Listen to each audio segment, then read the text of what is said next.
there's a big fight kind of in the constitutional law, political science, philosophy worlds about, the relationship between religion and law. And of course, in America, we fight about this all the time in the Supreme Court. You and I have had many shows on big, church cases. My view is, do not bring God into this issue, this specific issue of what do we do with elderly people who can't take care of themselves and who no longer want to live. That's the precise issue. My dad was an elderly person who could not take care of himself, who could not kill himself in any reasonable way by himself, because he tried. He couldn't do it. What do we do with them? And in the Commonwealth of Massachusetts, I think it's still a Commonwealth, but I'm not sure. In the state of Massachusetts, you're not allowed to hasten death in that situation. Stand up. Well, hello, my friends, and sorry for what might have sounded like a jarring opening there. I still decided to do it that way. The cold open, Eric Segall talking about the agony of losing his dad the way that they did, and then the music. It's the Saturday special. It's the weekend special. I don't know what to call it. I know I had an amazing conversation with one of my best friends in the world who I know so many of you love to listen to talk about just about anything. Eric Segall, who is, of course, a constitutional law scholar down at Georgia State University in Atlanta, where he is also a father and a husband and the author of a couple books on the issue of constitutional law, the host of a podcast, Supreme Myths. So just in case you fell on this episode somehow randomly or for the first time, go listen to Segall's podcast as well. That's coming back or is back. But today is a very special conversation with my good friend, an extremely personal conversation about life and mostly death, the end stages, taking care of a loved one who no longer wants to live. I've heard from so many people in this audience alone as well as outside who talk about or have experienced this exact thing that Eric Segall is talking about, or that are currently experiencing it, taking care of a loved one who is suffering with some kind of cognitive decline, dementia, Alzheimer's, and that's why I wanted to have this conversation with Eric Segall. I will only say this before I start it. I think he did a really good job. I think we both did a really good job in the conversation overall, but more importantly, and most importantly, recognizing, I think, how fortunate Eric and his family are in terms of the resources that they have, the finances that they have to be able to take care of their dad the way that they did. Eric also has a couple of siblings. They were all contributing, of course, one of which lives in Boston, where his dad passed away and lived for years. And so we recognize the privilege that he has, and yet it's still agonizing what he went through. So I hope that you love this conversation as much as I loved having it. Oh, and stay tuned for the very end when Eric Segall reveals the truth or news about a long-running bit regarding his, quote, guest house that I've accused of him of having for years, because I've stayed at his home, and that's what it is. You're not going to want to miss that. And if you do appreciate it, I hope that you'll appreciate the weekend drop. I have these kinds of conversations all the time here on the show. I bring folks on to have important, impactful conversations that I hope will help you live a better life. They certainly have helped me. So that's it. Here we go. Eric Segall, who just lost his dad, Maurice Segall, a couple of weeks ago. He was 93. We talk a little bit about him. Here at the top, I will say you hear his computer a few times. I've got to get him a microphone set up. I'm good. After editing this conversation, I realize I got to send him a situation. But I think it sounds pretty good. I think you can hear him just fine. There might be a bird in the room at some point. But ladies and gentlemen, it's the weekend special, a very, very important conversation with one of the wisest, most passionate, thoughtful, kind men I know, Eric Segall, the legal eagle. Well, there he is, finally. And I say finally because we've been texting, but we actually haven't spoken since your dad passed away. And kind of interesting that we're saving it to record it, to make it public. I'm happy that we are. I'm very happy to see you. And of course, on behalf of the entire community of listeners who've been listening to you for years, we're so sorry for your and your family's loss. Thank you for joining me, though. Well, Pete, thank you. And I do want one of the reasons I wanted to do this was to express my deep appreciation to many of your listeners, followers who have reached out and have been incredibly nice. And it's been very, very heartwarming during a very difficult time. So I do really appreciate it.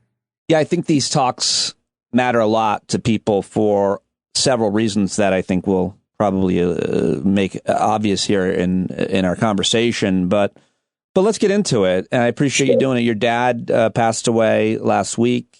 He was 93 years old. I thought it might be interesting because I've heard things about your dad for years, about your childhood and so on. So first, let's introduce him. Let's bring him to life for folks who didn't know your dad. And apparently, everybody did in his day. I mean, for goodness sake, J.C. Penney was like friends with your dad. When I read that in his obituary, I was like, who is this guy? First of all, that's fine. I'm very happy to do that. But I want to be clear that one of probably the main reason we're doing this is I think there are a lot of people out there with elderly parents who are sick. And I've certainly received a lot of emails and texts and that kind of thing on Facebook about that issue. And I thought if we talked about it a little bit, maybe we can, reach some common themes that other people are going through and make it a little bit easier for everybody else. Help people for sure. Because I'm certainly going through a very hard time with this for a lot of different reasons. My dad was born in Canada in a very small town, and he was kind of a whoops baby. His three siblings are all much older than him. Like the youngest sibling other than him is 10 years older. And he basically raised himself.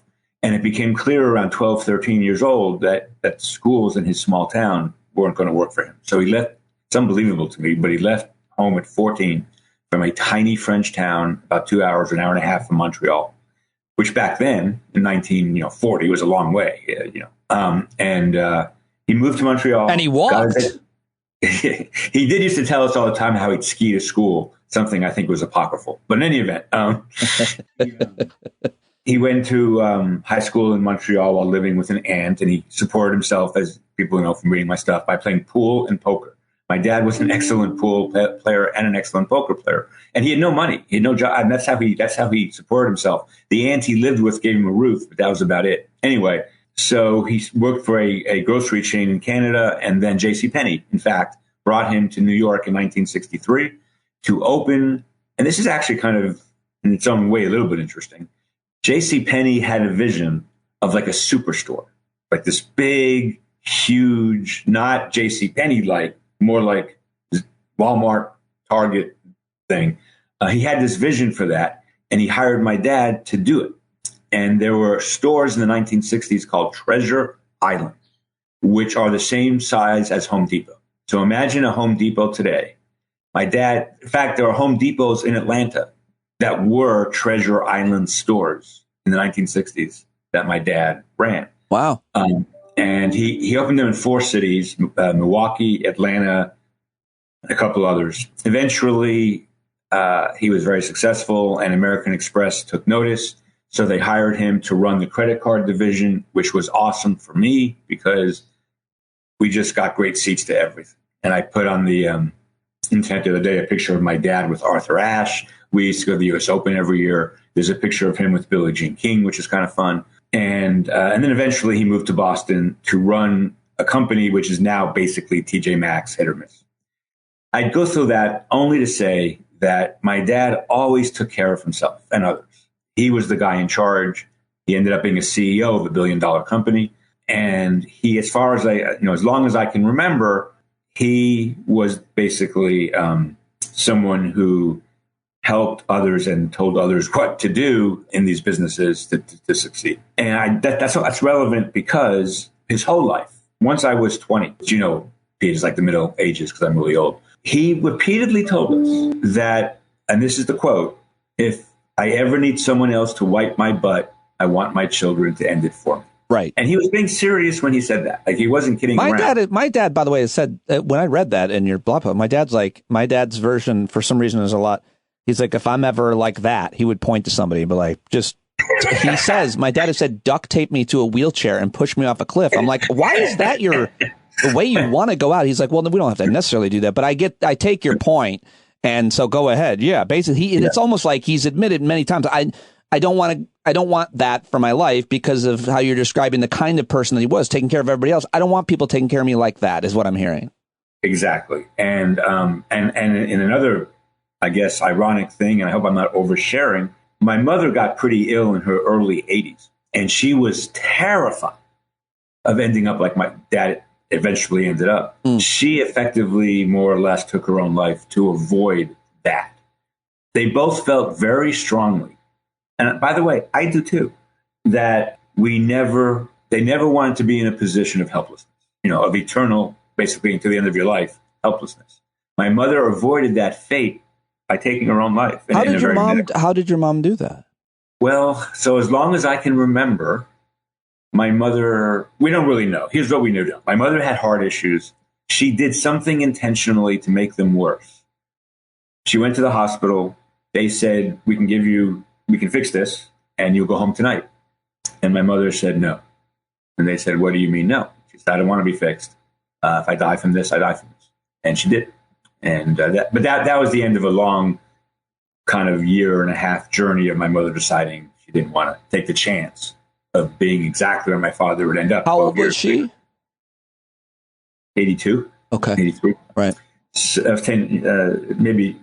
Yeah. Anyway, so getting more back to my dad, during COVID, when my mom passed, my dad moved into a senior citizen home, which had 3 parts to it. A part where you basically run your own life, a part where you have some help, which was a different building, and then a third part of hospice where you go to pass away. And my dad also told us from the minute he moved into that place that he never wanted to go, quote, over the bridge, because people who went over the bridge were going to die. A literal bridge in the building. Kind of, yeah, ramp. I would call it a ramp. Right. Okay. Yeah. No, it's weird that he said. I was thinking, one lives there. They must look at that part of the building and go, that's where the folks that are.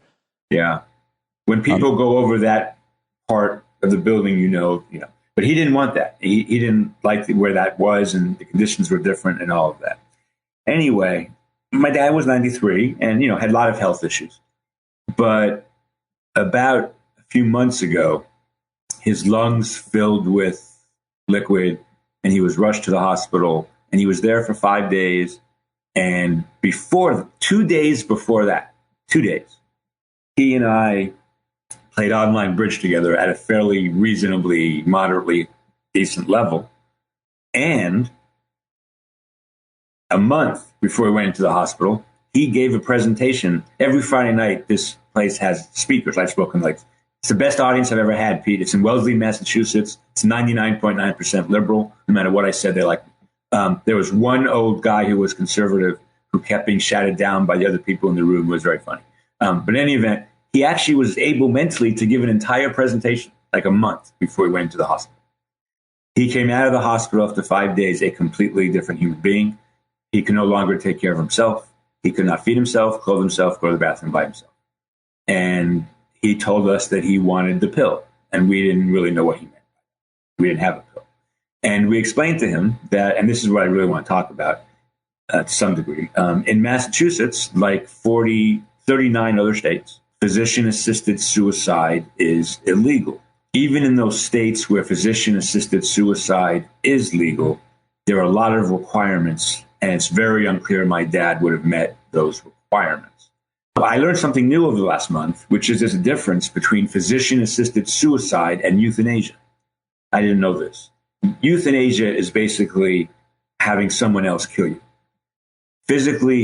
Physician-assisted suicide is when the physician hands you a drug and you take it yourself and you die. You you basically press a button, it goes into your vein, right? So, and morphine. So my dad really did want to die. That's what he said he wanted to do.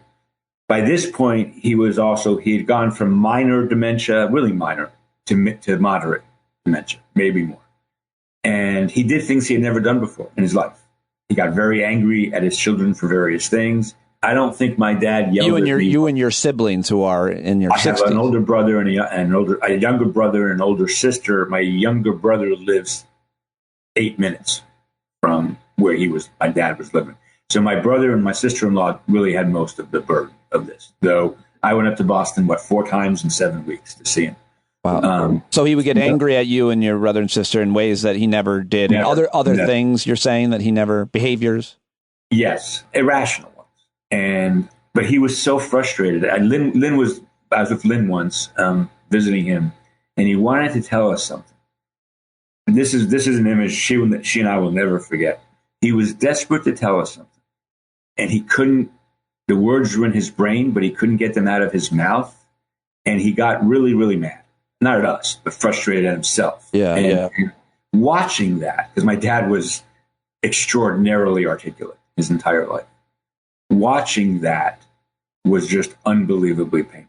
So actually, we did some research, but it became very clear talking to his doctor. His doctor signed the piece of paper saying he no longer can make his own medical decisions. His lawyer signed the piece of paper saying he can no longer make his legal decisions. A lot of people go through this. Various people, my brother was his medical proxy, I was, et cetera. And it became very clear that there was nothing we could do for him.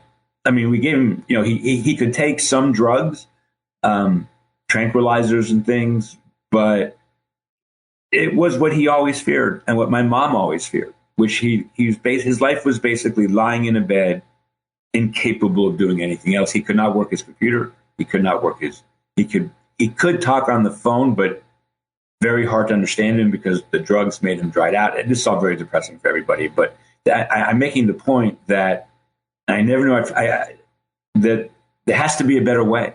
There just has to be a better way. And Pete, as I said in my what I wrote on Dorf on Law, we're very, very fortunate and lucky that we're a family of means, so we could hire people, to take care of him 24/7. If we were not people of means, then I can't even imagine what you do because he needed 24/7 care. You have to go to work. I mean, I could take a week off or something, but you have to go to work. My brother had to go to work, etc. Yeah.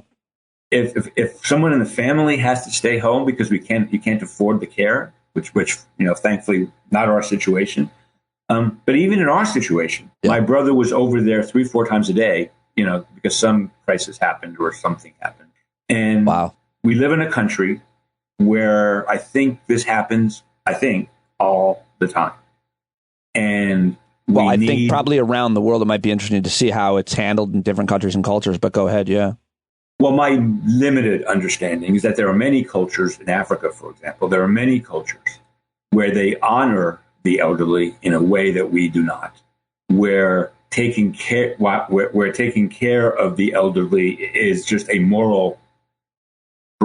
a moral imperative. It's what you do. I think we should take care of some elderly. Which one should we not? No, the truth is, as you say, that's not. There should be no discernment from it. The community part of the culture is, listen, you get to this point, you will be taken care of up to exactly what you're saying. Yeah, go ahead. So I want to make a couple of observations just in case others are going through this. Sure, please. Yeah. So my brother and I are very close, and my sister and I have a good relationship. And no matter how close and good those relationships are, they get strained by these kinds of developments. And that if you're close to a sibling and that happens, that's really tough. I think it's unbelievably normal. I did some research on it. I think it happens all the time. Yeah. I think it goes away in time, but it's very common, I think. Well, I mean, of course it is. Would you mind? I mean, could you go into detail about some of the kind of divisive moments or issues or arguments, or is it just too personal? You don't want to. Well, I can say this. I think my sister has health issues. She's older than I am. She's 67, and she lives in Palm Beach, and really hasn't traveled since before COVID, except for one time to see my dad. For health reasons.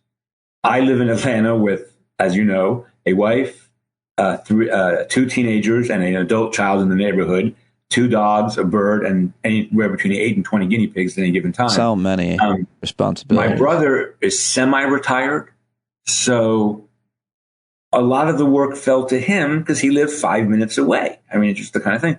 And it's no one's fault. He didn't blame anybody. But it was much harder on them than us, he and his wife, I mean. And that's normal, right? Because he lives 5 minutes away and I can't drop everything and just, so that created a little bit of discomfort and having to work through things. And then, of course, after he passed, there were a million things to do, and how you do all that. Now, in that sense, we're kind of lucky because especially given his means, he didn't have very much stuff at all. My mom had passed. They used to live in a big condo. Now he lives in a very small room in a retirement community. We have it lucky in that sense, and there's still a tremendous amount of work. Right. Who does it, when, how, what decisions, all of that. There's no way I think any family can get through that without some tensions that weren't there before. Right. And so that's normal. And so you bring that up to say, no matter who you are, there's probably going to be problems, or if there are problems, don't feel like you're alone, or that's abnormal. Anything else about that observation, or do you want to move on to others? I would just say that it's interesting. For many, many complicated reasons, I think when these kinds of things occur and these kinds of tensions occur, you just have to talk it out. I mean, because if it's under the surface, then it comes out sideways. And, family relationships are, awesome and challenging all at the same time. Sure.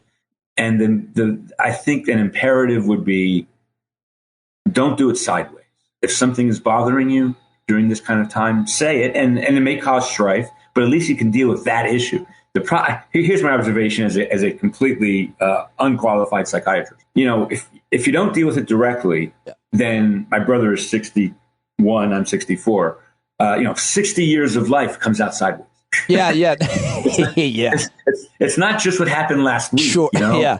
It's like a marriage. It's like any close relationship. It's like there's a lot of history there. And so you can just see, we've all had these experiences with our families where something goes unsaid. And the next thing you know, you're all standing in the kitchen and someone slams the cover down in the pot and said, well, you're the one. And it's like, oh, if only I had addressed this at a more appropriate time in a way that was mature and thoughtful and took into considerations everybody's narratives and concerns, we might not have had this huge fight break out in the kitchen in this way at an inopportune time while the kids are watching. Right. Yeah. So beware. I guess my slogan would be, I have two new slogans in mind. Okay. One slogan is beware the sideways. Avoid the sideways. Even if it's painful, even if it's really hard, because sideways is worse. You're not attacking the real problem. My second one, which only applies to me, not to you, Pete, because you're a kid, is I decided this after. I'm sorry.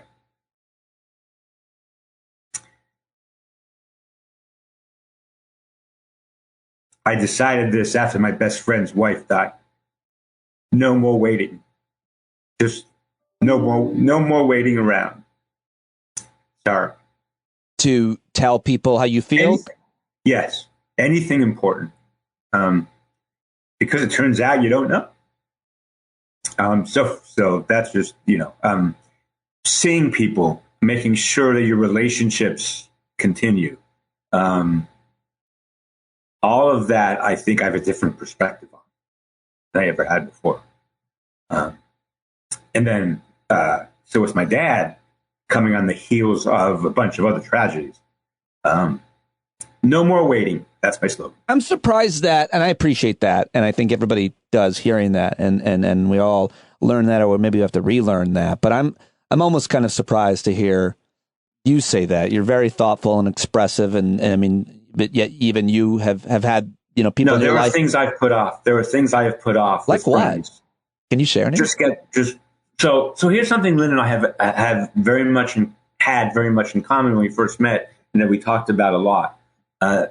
This mistake I corrected before all these recent tragedies, but it's even more important now. Show up.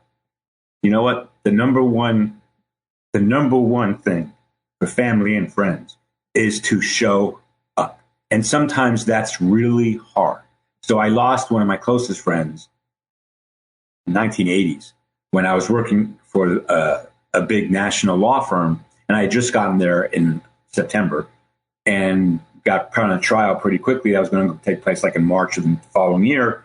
That Christmas, I was in D.C. with my first wife, and her family was in Alabama, and we always spent Christmases together. And so we're going to go down there for Christmas from D.C. A close friend was getting married in Atlanta 1 week before, which meant I would have to go to Atlanta twice, once for the wedding, fly back to D.C., then go back to Atlanta, drive to Auburn, where the family was. I couldn't do it. The senior associate on the case, who was an asshole, said to me, you can go to one of those two things, but you can't go to both. And I said, I have to go to Christmas. That's not negotiable. That's a big thing in my family. He said, okay, well then you can't go to the wedding. And I was 26. I don't know. However old I was a young associate trying to do well. And I didn't go to that wedding. And it cost me a friendship. Lynn has a similar experience involving work and a close friend. So looking at it in retrospect, they wouldn't have fired me, Pete, and I knew I didn't want to be a partner anyway. So why? I knew I was heading to teaching. So it was a big mistake. I learned from it. But now, 30 years later, or 35 years later, when funerals and weddings show up for funerals and weddings, even if it's unbelievably hard, that's part of no more waiting. Anyway, I do want to talk about kind of the law for a minute because sure. it's. Well, we got the slogan. Did we get all the slogans? Beware of the sideways and show up. No more waiting. Tell people how you feel. We got all that. Okay. And by the way, you're really good at that. At what? That's one thing. You are really good at that. Telling people how you feel. Oh yeah, I don't have a huge problem with that.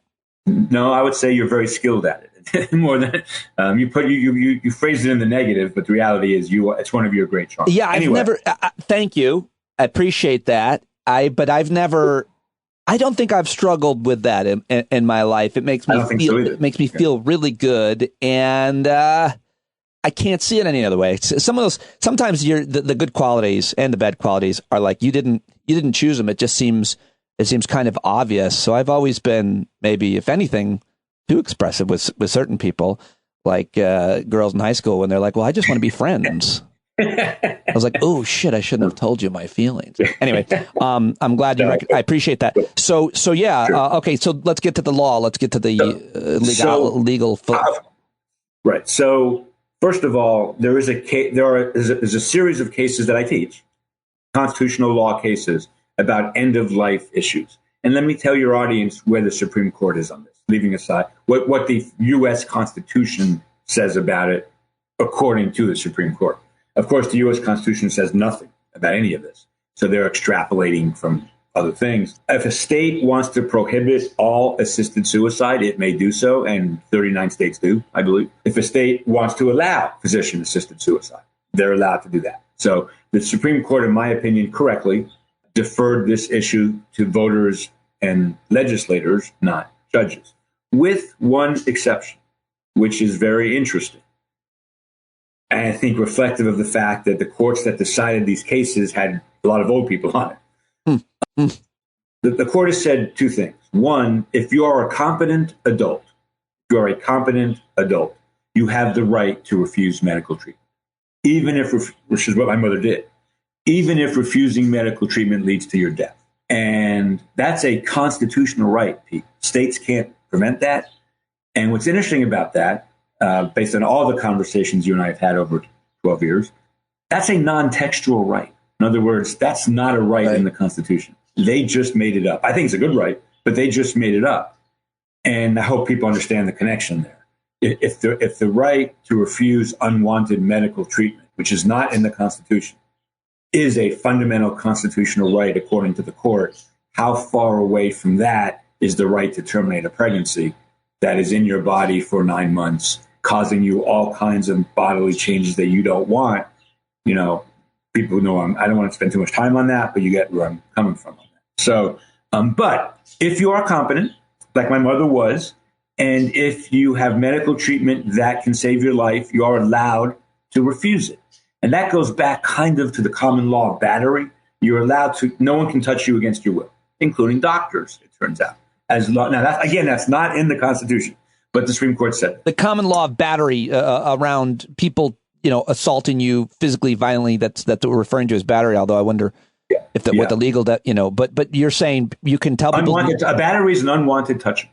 Any unwanted touching. Yeah, okay. Yeah. Well, I wish they would have told me about that in acting school. The second thing, which is a little more complex, but really interesting, is that in this series of cases, of which there are 3 or 4 of them, there are 4 of them, more than a majority of the court, including the conservative justices, so it was a mix of conservatives and liberals, said, Scalia didn't say this, and I don't think Thomas did, but the rest did. If they said we're leaving open the issue, whether you're in terrible pain, and the only way to alleviate the pain, and my father was not in terrible pain, this doesn't apply to him. He was in terrible psychological pain.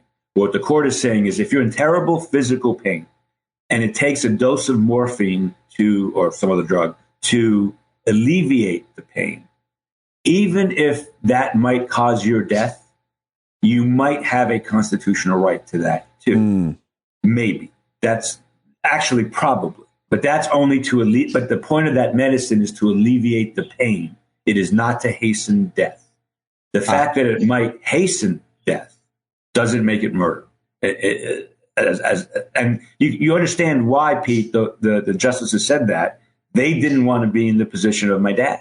It's the same. They wanted to make sure at some point that if they were in such pain, now again, my dad was not so much in physical pain as mental pain, but they wanted to make sure they could get enough medicine to alleviate the pain. That too is a non-textual constitutional right. The reason I'm going through that in detail is one of the arguments against physician-assisted suicide being a constitutional right is that it's not in the text. But that's an incredibly stupid argument because there are all kinds of other rights not in the text.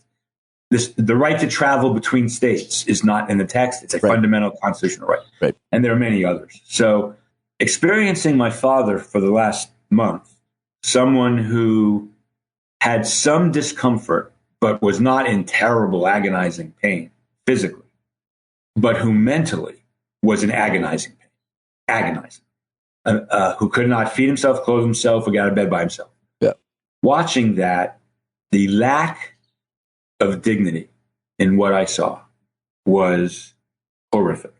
And this is what I'm hearing from people who are communicating with me on Facebook, Twitter, and through email. And a lot of people are. I'm hearing stories, many stories, of 80-year-olds, 90-year-olds who cannot take care of themselves, who always said and have living wills that they don't want to be kept alive artificially, who really would prefer to pass away peacefully.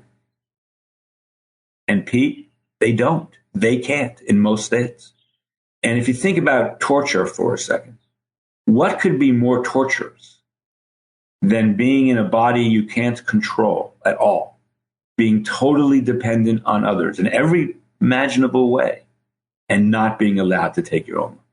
I mean, that feels to me like if we're going to be in the business, which we are, of protecting rights that are not specifically listed in the Constitution, it seems to me the right.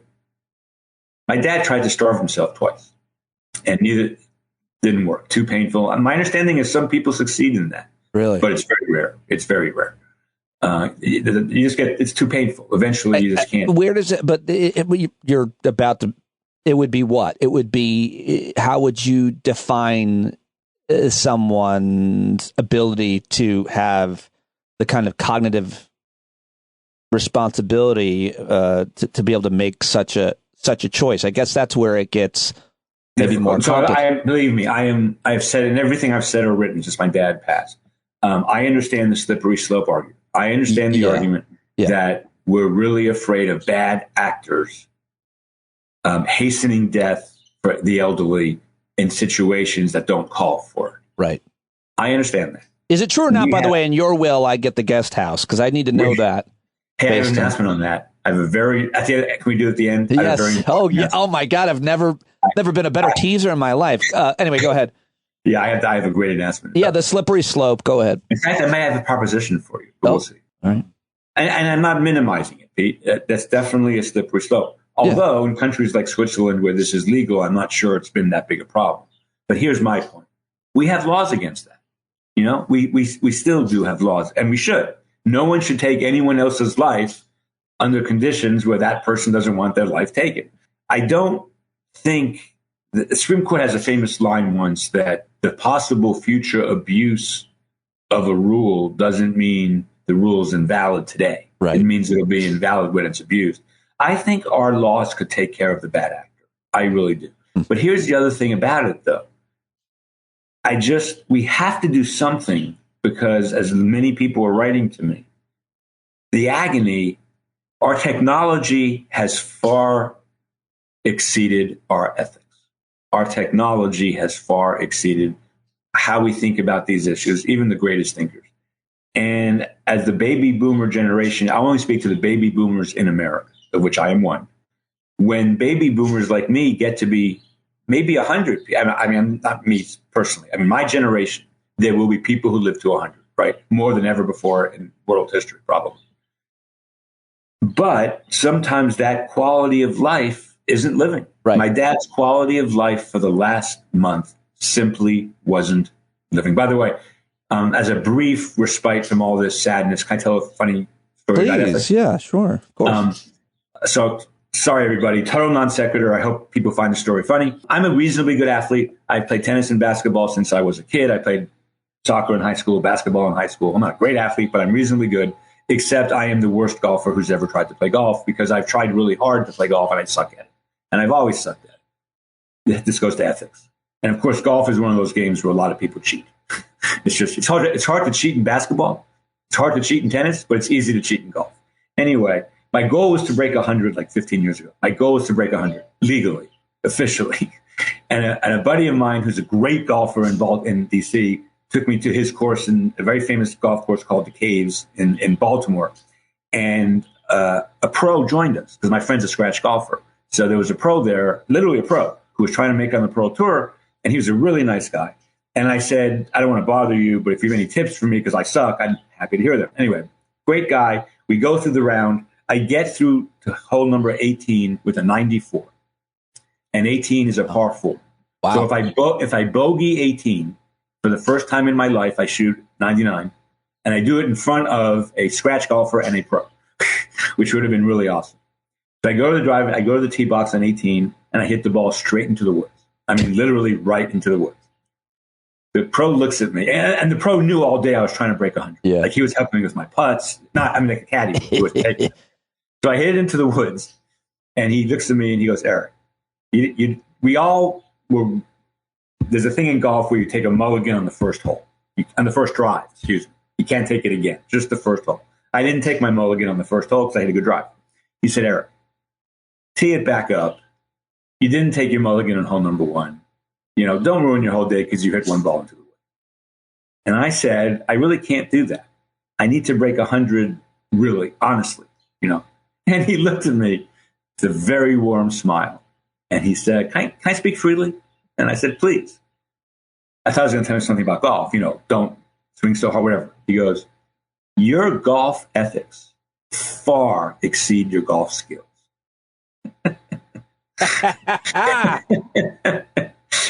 And he says, someone with your skills, you don't need to be this ethical. Right. That's really funny. That's great. I'm sorry. You can cut that story if it was too long. No, it's great. It's great. In a similar vein, not really. I just will never forget this.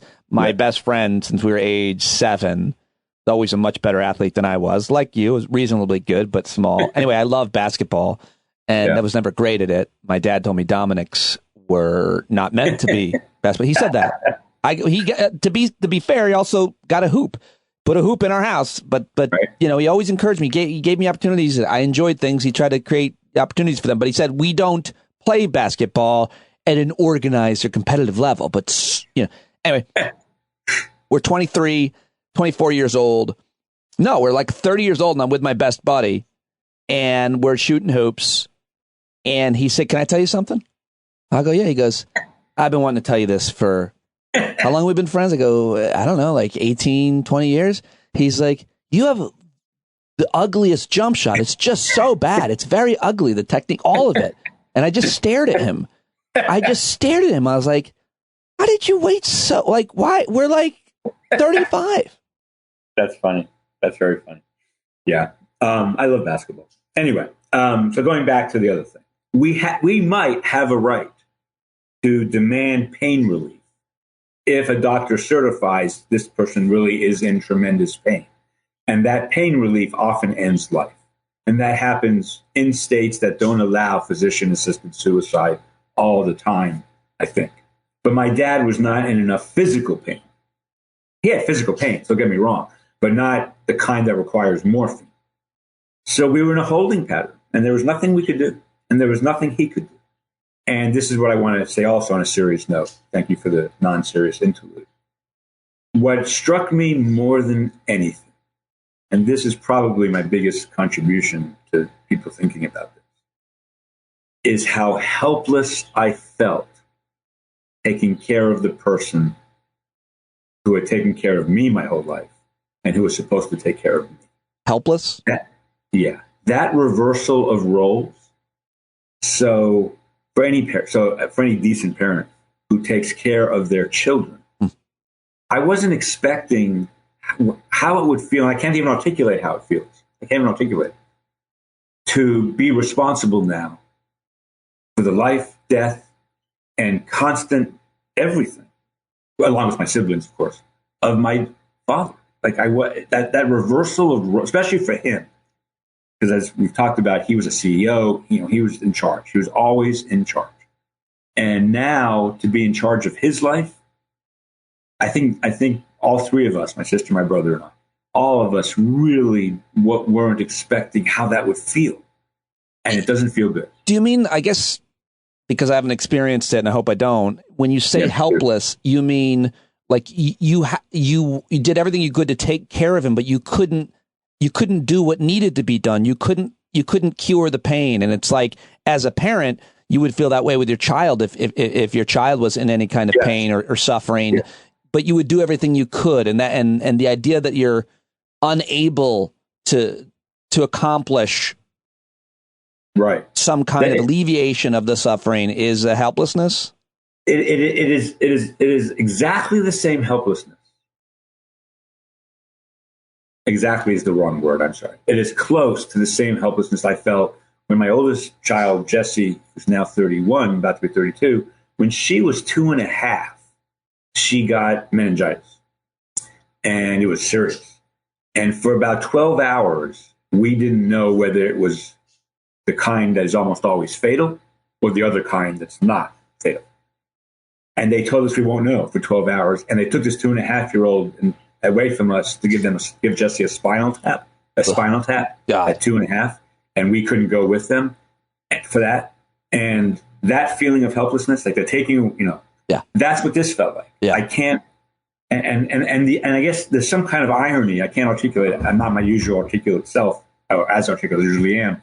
But there's some kind of irony in the feelings I had about that helplessness about my daughter, and now the feelings, which all turned out okay, obviously, eventually, and the feelings I have about my dad, which I knew would not turn out okay, and because he was not going to get any better. I have a friend who has an in-law who has really bad dementia, in their 90s, I think. Physically okay. And it's a horrible situation for everybody. Just horrible.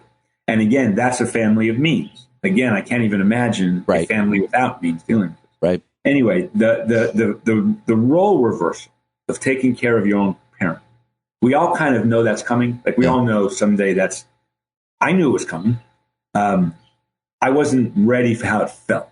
It feels wrong, Pete, in a way. Of course you're going to take care of your parent. I did. But it feels like it's not the natural order. Right. Yeah, no, I think I can. And I want to go on a point about that. I think in other societies, someone who's an expert on this, you get in the show someday, will correct all the mistakes I'm sure I'm making. But I think there are other societies where that's going to happen. You expect it to happen. It's part of living. They deal with it emotionally in a different way. It's kind of like taking care of your child. You take care of your child. That's what you do. Even if your child is terrible or an addict or even a criminal, right? Parents still want to take care of their children. I think in other societies, there's this idea that you take care of your elderly parents. It's what you do. Yeah, no, I mean, no doubt about it. I mean, just in Italy, my wife's family, and they are appalled by our nursing home industry and elder care industry. God, yes. And there's listeners. Good time to bring it up and ask you what you've heard from people who have read or heard you talk about this in the last week.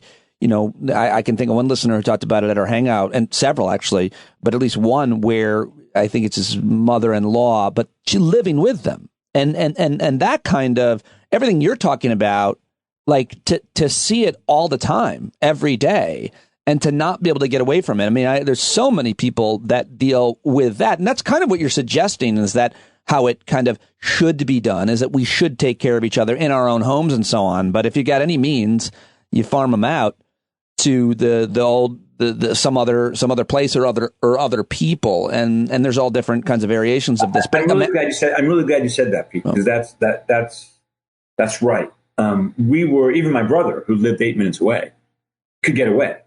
And I think what I'm going to say next is going to really resonate with people who have some means, whose elderly parents are not at home. For those who have elderly parents at home, I have nothing for you. Well, there's a lot of people like that. Yeah. But no. I think most people are like that. Yeah. That's what I'm trying to say. And my respect for it, I mean, it's not being able to get away from it would be just unbelievably hard.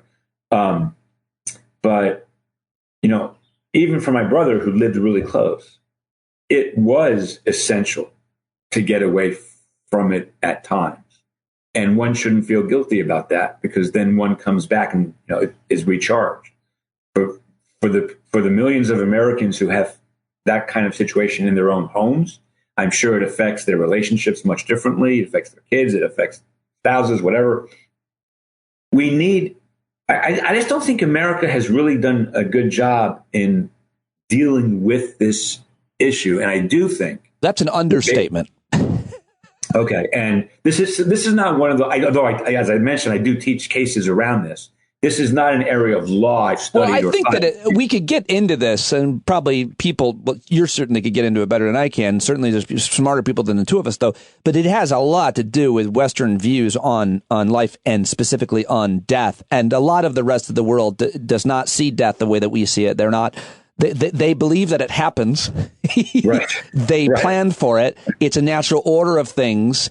And, feelings around dignity and everything else that we've talked about. But this, in America, there's avoid it at all costs and work, by the way, your entire life to make, money, and then die never having really lived, is the way that I see it for some people. But I mean, the way that we see death has been well written and examined for years in our country, in the Western culture. A couple sentences in my blog post hinting at something that I've been thinking about for a while now, which is why was it impossible to give my father a death with thank God he died in his sleep, but he might not have. He might have died choking on his own fluids. Because he was not going back to the hospital. He made that clear, and he had that right.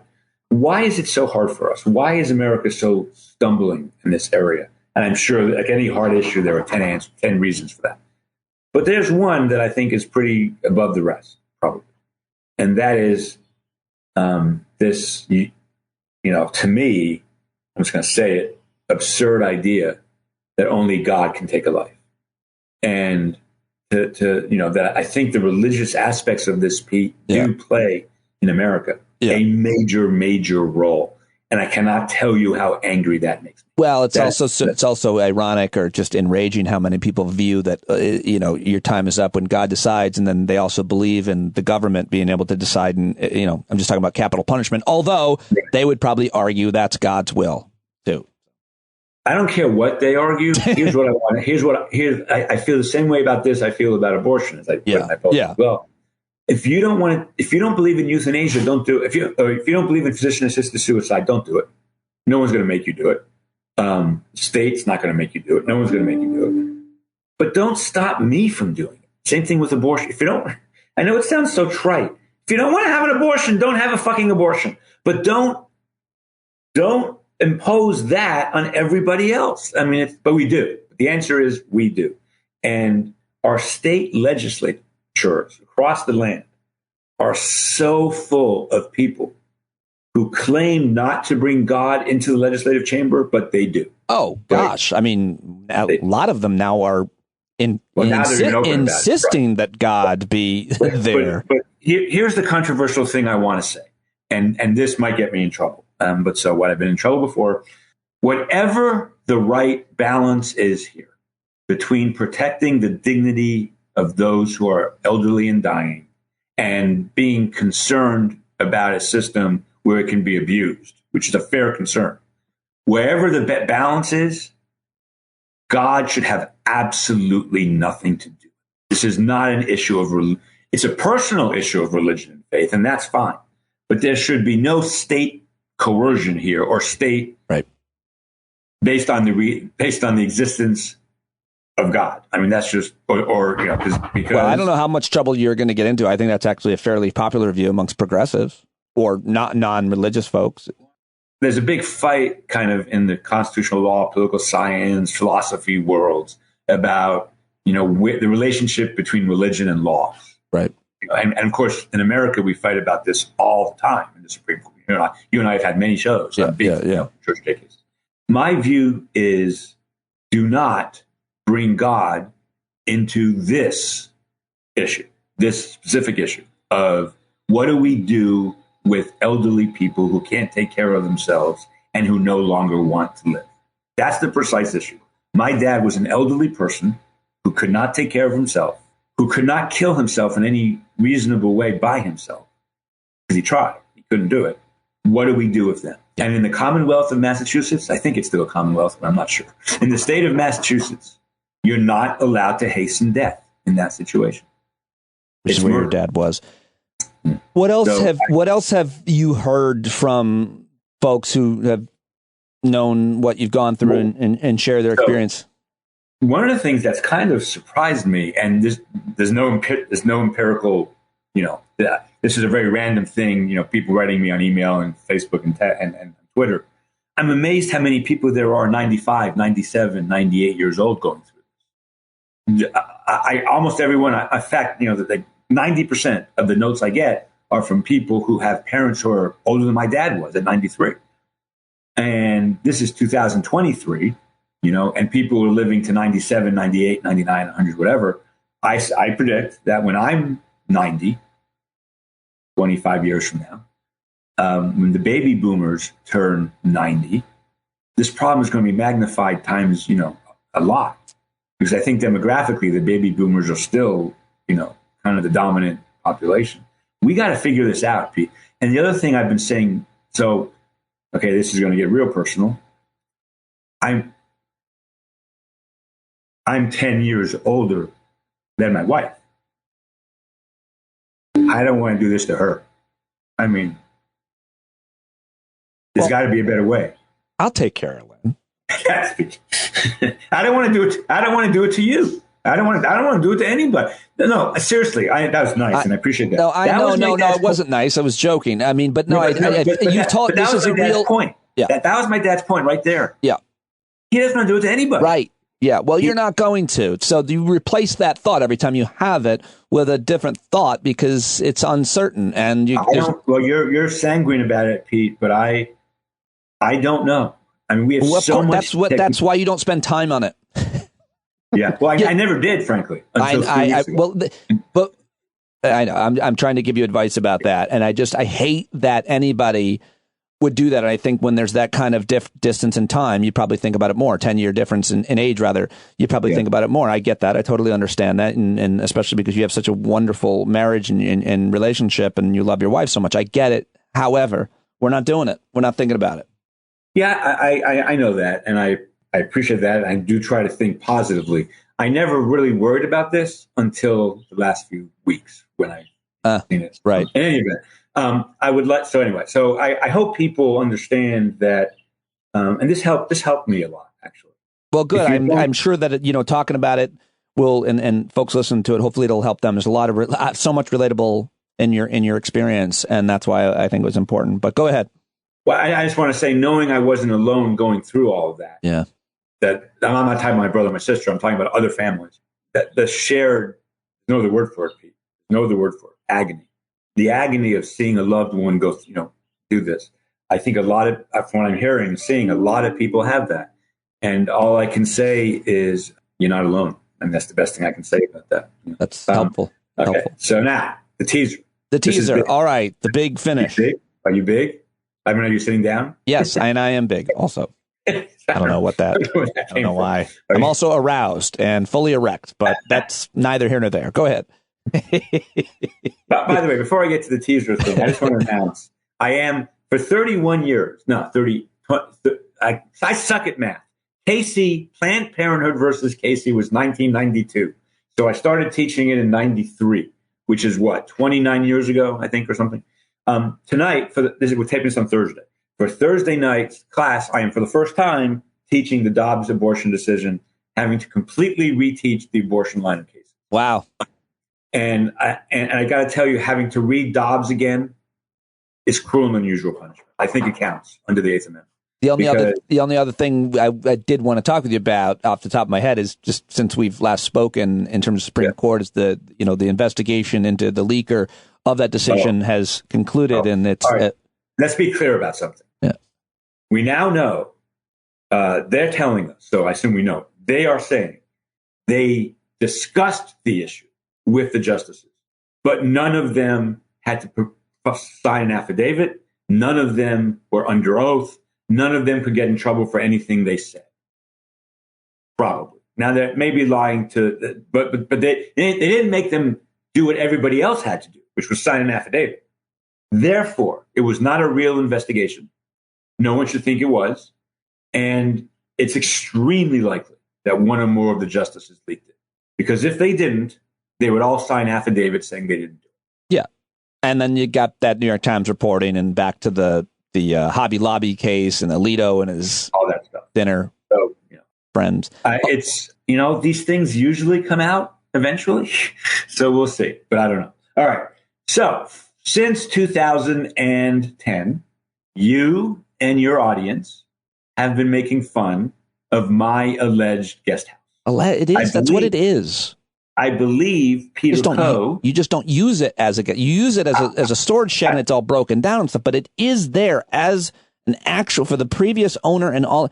That's what it was. Pete, it's a freestanding. You've never allowed us to see the images. You try to, this would be so easy to debunk. Let us see the satellite image, the view, and let listeners make. It's not a garage. It's a structure. It's a home. There's a kitchen in it. There's plumbing and electricity. None of it maybe works. Hold on a minute. Contrary to popular belief, I am a textualist, it turns out. So I am actually. So unlike everybody else in the Supreme Court. So everyone's in the Supreme Court, not everybody else.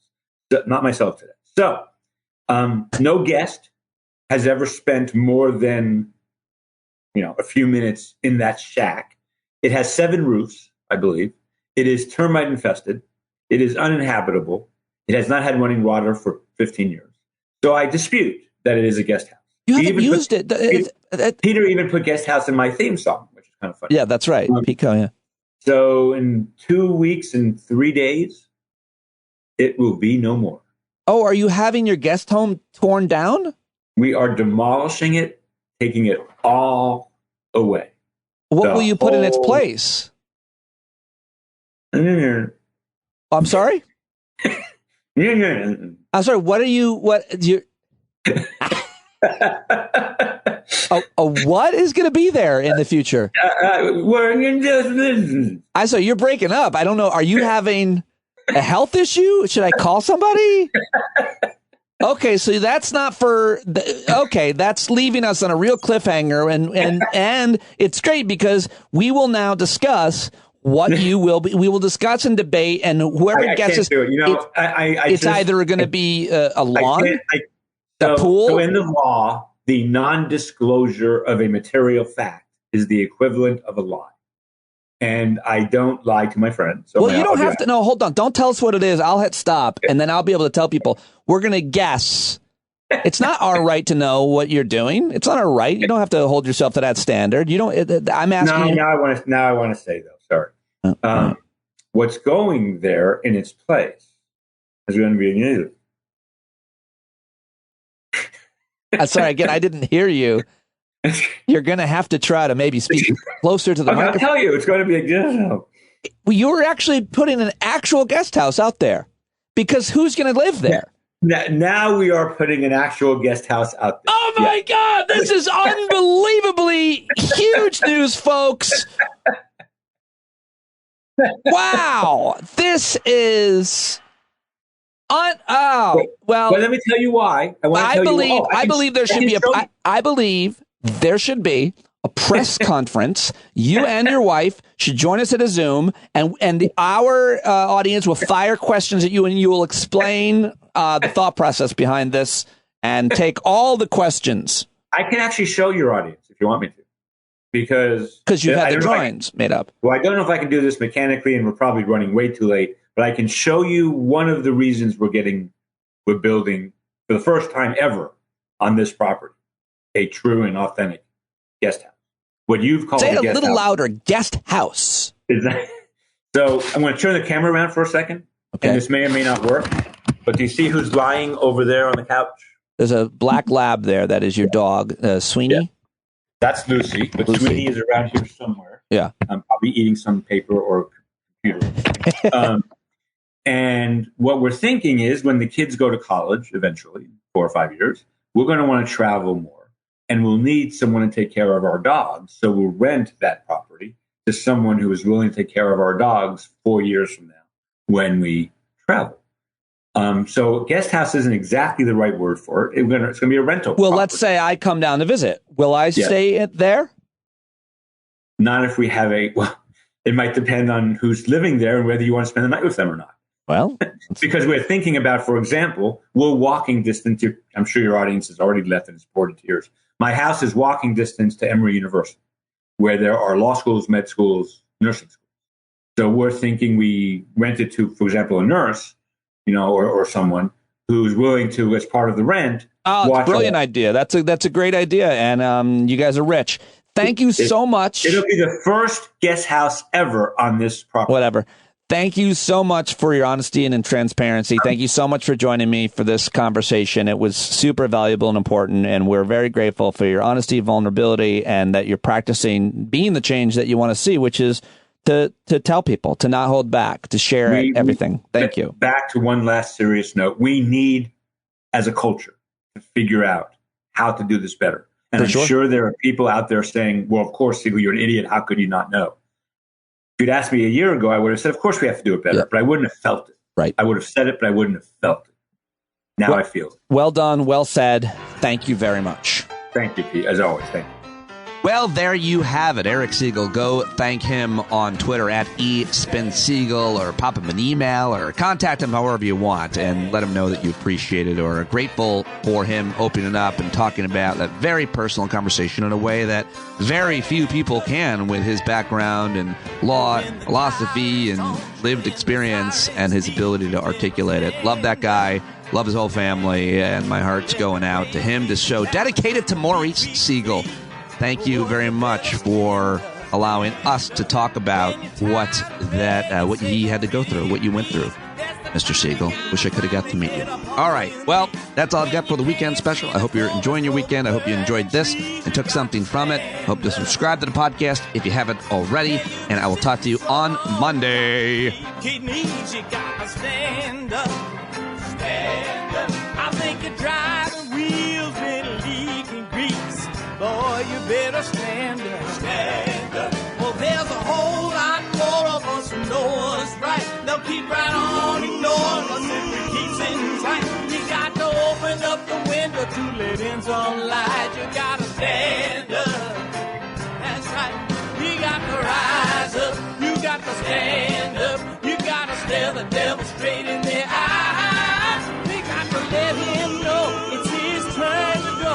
See it clear when all you hear is a lie.